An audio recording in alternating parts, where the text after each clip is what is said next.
I won't tell you the theme of this. I think it's going to become obvious when I read it. But every place I've read this, no one disputes it. It seems to be true wherever we go. And Taiji, too, has been polling some of his male friends, and they say, yeah, it seems to be the case. This is called Not So Remote Control.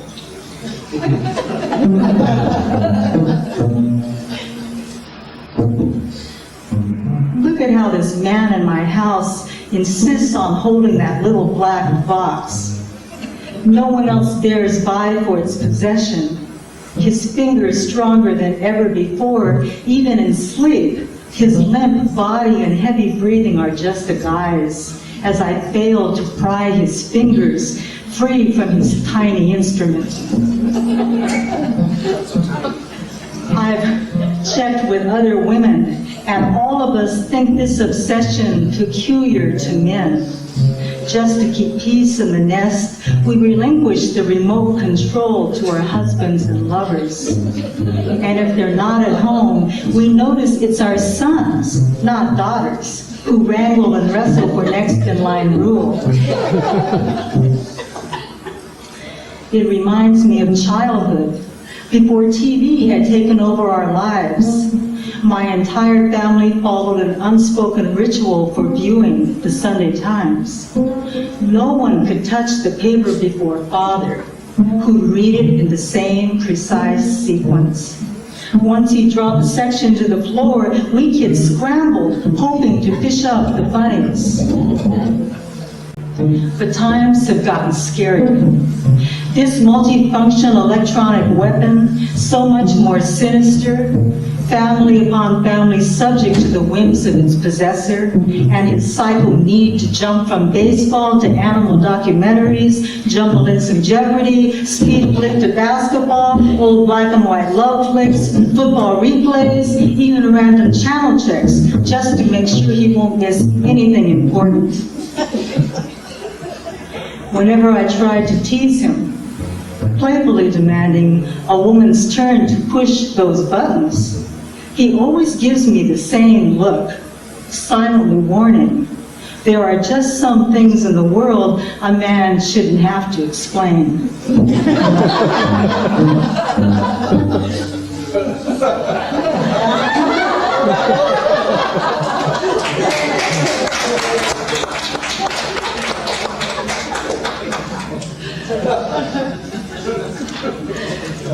That's for Raul and Chris, who I still can't get that remote control from. Mother's Day poem to myself. Your cord took 10 days to fall off. A tiny dry twig, you didn't feel it breaking away from your belly. I barely remember finding the shriveled stub, almost unnoticed in your bathwater, not knowing I'd want to keep this as evidence, this thread of skin which grew in my body solely to feed you.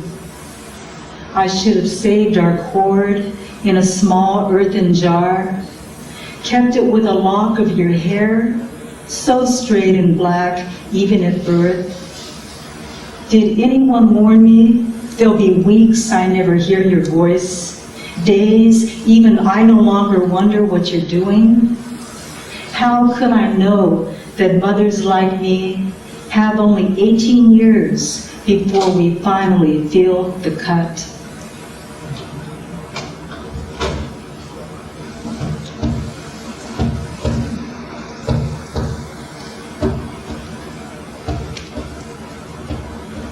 Belly breaths.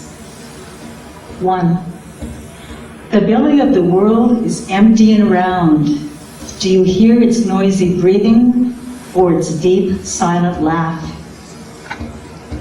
2. Inside the womb, a baby and its mother breathe, belly inside belly. The world of the mother so warm and wet, long before new life is forced out into light to breathe on its own. 3. It's in the hunger that we know who we are. 4. In Japanese, the word kokoro, a tiny container for what can't possibly be put into words: mind, heart, spirit, idea, will, attention. 5. When was the last time we laughed till our bellies ached? 6. His belly full with mother's milk, the baby can't help smiling in his sleep. 7. Danger. Don't forget to feed the imagination. 8. Like a pine tree, grow deep roots, spread branches thick with evergreen, bring breath close to the core.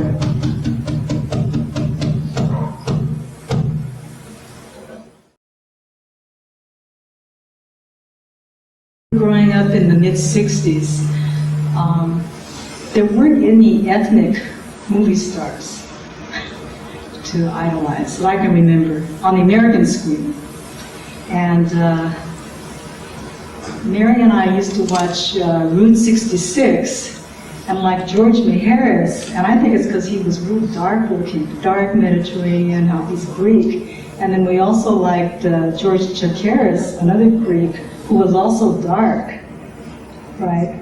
We didn't go for John Wayne or blonde, blue-eyed movie stars. Fortunately, back then, there were some active Japanese-American movie houses. The Linda Lee Theater downtown. In the Crenshaw area, there was the Kokusai, and then there was also the Toho Libre Theater. And I used to go to the latter too. And one of my movie idols was Toshiro Mifune. He died last year, unfortunately. So he and Tatsuya Nakadai, oh yeah, Monoko, yeah. So we had big time crushes on those guys. I didn't have a crush on the Blind Swordsman, but I liked him too. Zatoichi, yeah, Zatoichi was cool. So I miss those theaters. Those theaters have all closed down. Yeah. Also, this was the time, a real flourishing time for Akira Kurosawa and all his big samurai movies, his big epic productions. So the last poem will be about Toshiro. Before Bruce Lee, there was Toshiro Mifune. With thanks to Akira Kurosawa and the Toho Libre Theater. Toshiro, you were so much more to me than your movie star beauty. Though no one but you could look so appealing in a ragged kimono, days without a bath, scratching your head as you'd scrutinize the world.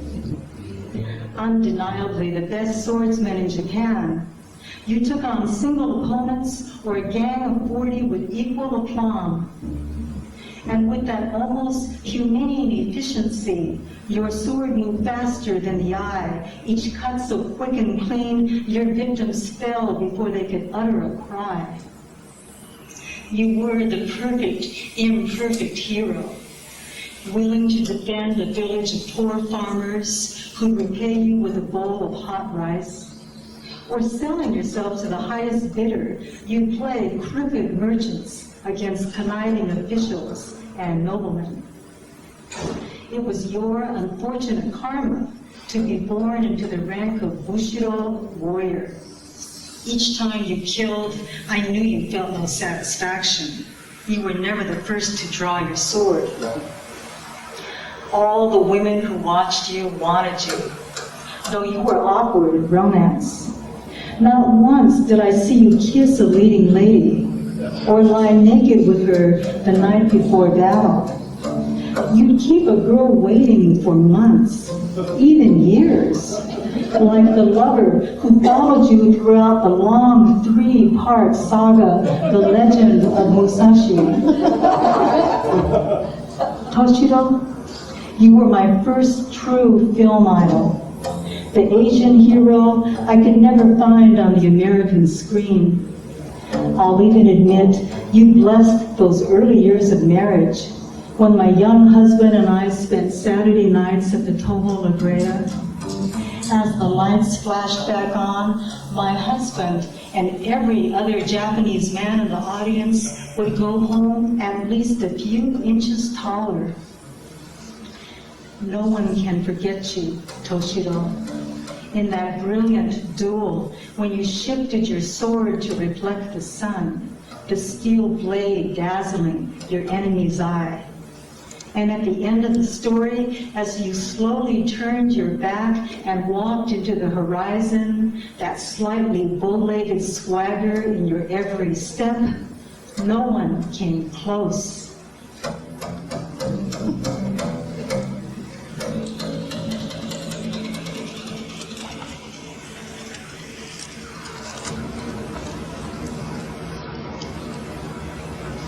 Thank you.